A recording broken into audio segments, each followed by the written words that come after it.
Backstage at the Sinclair, it's our 20th anniversary. We're with Chris Young. Chris Young's here.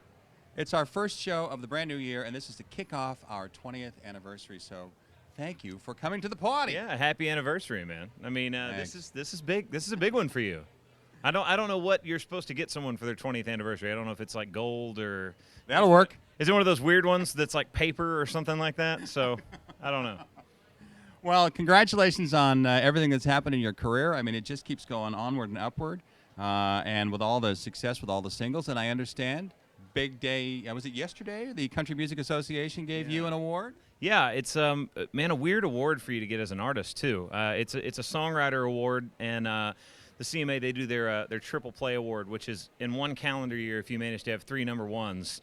They actually give you this really, really cool crystal plaque and all this stuff. So I had to make space on my kitchen counter at my condo. It's like I don't have a whole lot of space, but it's something I'm proud to make space for that. It's a really cool award, and the fact that it's so hard for songs to get up the chart. I remember when I had my first number one with Getting You Home, it literally was on the chart for about a year. So to be able to have 3 number ones in one calendar year is huge, and it's in big part to you guys playing my music and fans calling and requesting it. So thanks, guys. Well, you make it easy because we only play the good stuff.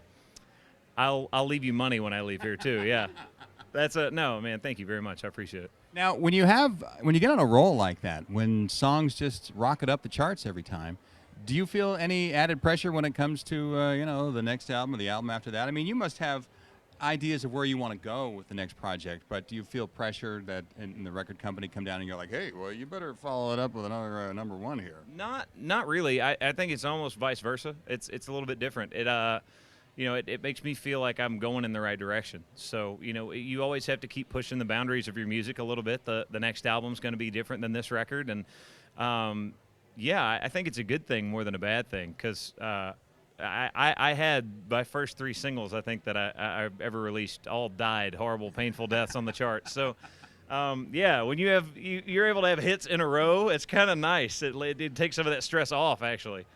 I also want to thank you for the kind of the low tone in your voice when you come on with those sexy little songs that I can then translate and sing at home to my lovely wife. And I can, take it down really low like that. You wake up, and it helps me. Wake up really early in the morning, and you start getting lower and lower, and you're down here. Yeah. Although she realizes it's not you, and she tells me to shut up. That's not nice. I mean, just go with it. It's good. He's good. Yeah. Well, we're about the same height. He's got a deep voice. Yeah. I'm gonna send you out there later instead of me.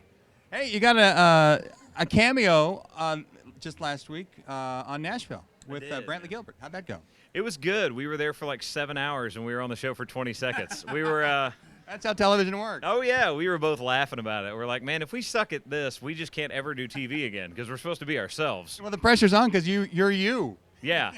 I don't want to be like, what if you're like a terrible version of you on TV?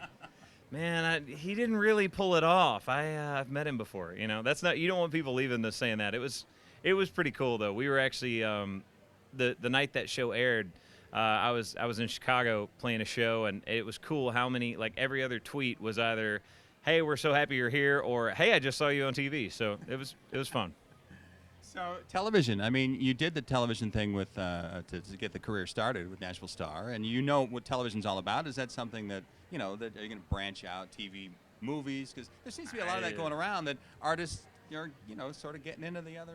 Man, a TV show, a video, maybe I can do something like that.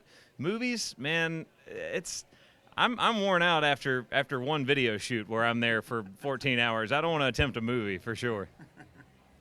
That's pretty cool.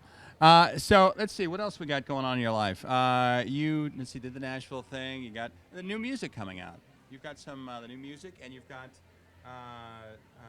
the tour. And I understand you're going overseas next month.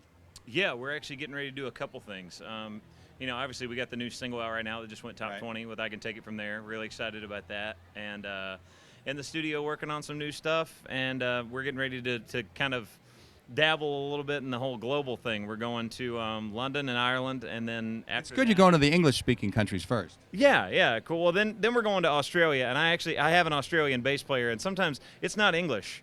They have like their own sayings for stuff, and he'll branch off and start talking, especially after he's been on the phone with like his mom a lot. He'll get back on the bus and he'll say something. I'm like, I have no idea what you just said.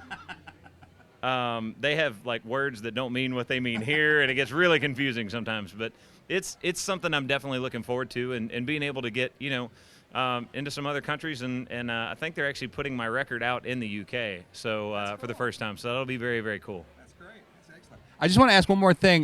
There was a tweet that came out. I don't know if it was a few weeks ago. Just want to get the bottom line on this. You and the Moose. Me and the Moose, yeah.